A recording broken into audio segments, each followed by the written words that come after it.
Hello, the Pioneer viewers.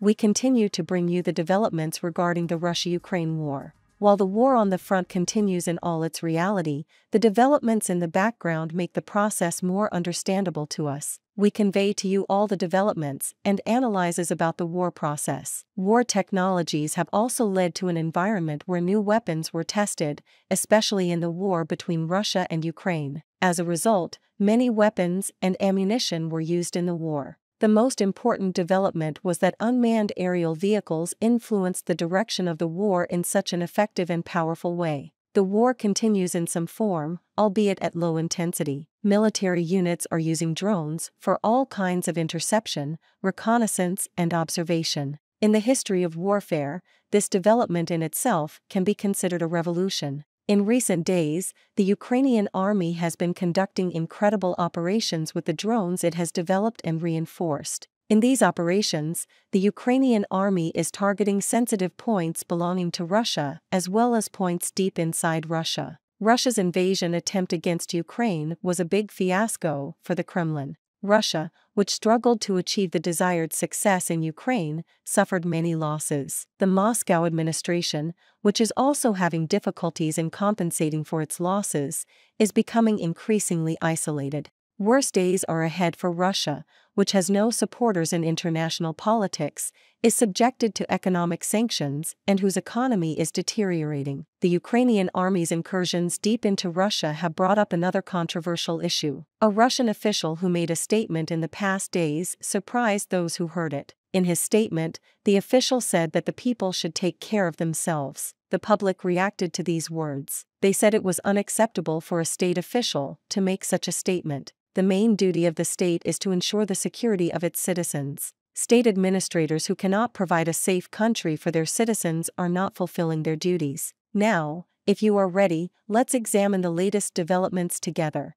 As the Pioneer, we continue to convey the Russia-Ukraine war to you. Don't forget to subscribe to our channel and turn on notifications so that you don't miss our daily map reports and reports on the agenda. I also read all your comments on our videos. Please continue to share your ideas about our content in the comments with us in the comments. Let's start if you are ready. The Pioneer reports. In the past few days, the Ukrainian army carried out its deepest offensive during the war. The attack by the Ukrainian army has caused great concern in Russia. The Ukrainian army's access to almost a large part of Russia's territory was greeted with concern by the Russian public. Residents of an area hit by Ukrainian military drone strikes have been warned that their air defenses may not protect them from future attacks. Russian authorities have told residents that they cannot protect themselves. Since the start of the full-scale invasion, Russia has tried to prevent drone strikes reaching Moscow. Separately, ammunition depots and facilities have been hit across the country in connection with strategic offensives by the Ukrainian army. Russian officials have tried to blame Ukraine for the attacks,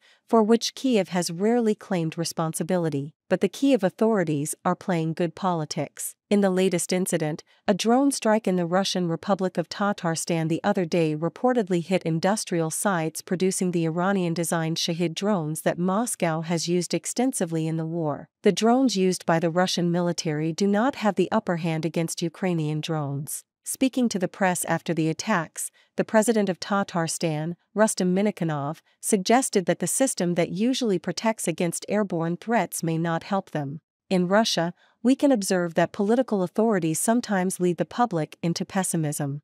But here the situation looks a little different. Even the leaders are losing faith and trust in the Kremlin.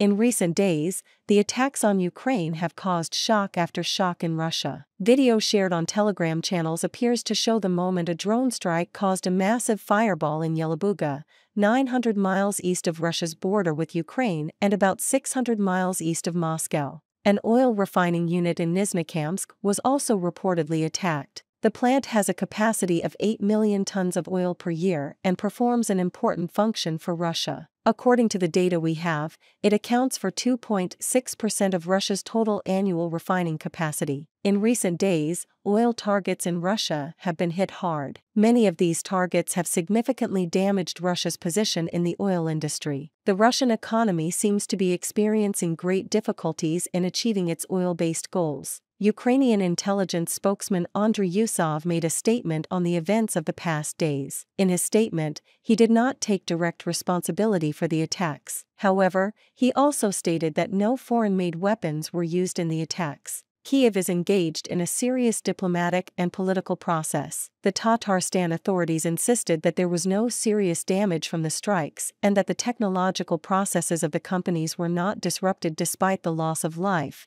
and reported that 14 people were injured. However, the available information suggests that this is not true. The production line at the plant targeted by the Ukrainian army was severely damaged. It was reported that production at the plant has stopped and will not continue for a long time. The facility was producing 200 unmanned aerial vehicles per month for the Russian army. Even when the facility starts full capacity production, it will no longer be possible to produce 200 units, because one of the critical devices was destroyed during the attack. For this reason, the facility can provide production on a single device. The latest drone attacks organized by the Ukrainian army have revealed another important statistic. The area of attacks organized by the Ukrainian army is expanding every day. According to research by military analysts, the potentially vulnerable area in Russia was 195,000 square kilometers at the beginning of the war. Today, this vulnerable area has expanded to 1,350,000 square kilometers. The increase in the ratio reveals how difficult a job the Ukrainian army has actually accomplished. How do you interpret the statement made by the Putin-affiliated official? Do you think the Ukrainian army can reach larger areas in its attacks on Russian territory? How do you interpret the offensive potential of the Ukrainian army? Do you think the Russian army is capable of preventing Ukrainian attacks? We value your opinion. Please share it with us.